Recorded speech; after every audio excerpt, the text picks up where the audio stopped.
La Chine va écraser l'Europe si rien n'est fait, 24 milliards d'euros de manque à gagner.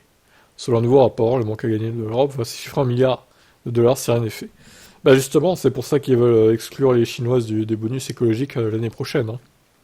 Donc si vous voulez une MG, passez commande très vite, tant qu'il est encore temps, sinon bah, vous ne pourrez plus avoir de bonus, et du coup les MG seront, je pense, plus chères au final que les françaises, ou au moins au même prix, quoi. Après, ils arriveront peut-être à tirer les prix vers le bas pour compenser un peu la perte du bonus, mais bon, ils arriveront pas ils arriveront peut-être à s'aligner sur les françaises, mais ils feront pas mieux, quoi. En fait, c'est ça.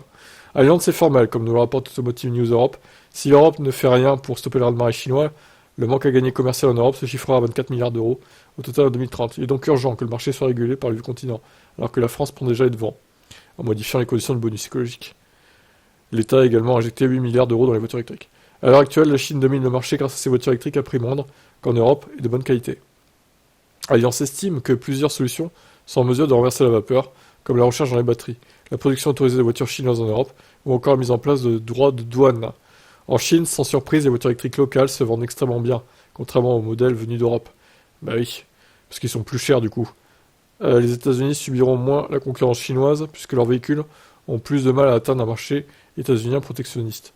Si l'Europe se presse autant pour l'adoption de la voiture électrique, c'est que la fabrication de voitures thermiques sera interdite en 2035. L'objectif est évidemment environnemental et écologique face à la catastrophe actuelle du réchauffement climatique. D'où les aides accordées par la France et les efforts du vieux continent pour que les consommateurs se tournent vers ce modèle plus propre. Quant à son combat commercial contre la Chine, rien n'est perdu pour l'Europe, qui avait déjà dépassé son concurrent lors du premier trimestre 2020.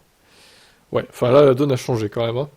Le Covid est passé par là depuis et ça a tout bousculé, hein. Bref, la Chine va être freinée, je pense, dans les années à venir par l'Europe. Est-ce que c'est une bonne chose ou pas? Je vous laisse conclure ça dans les commentaires.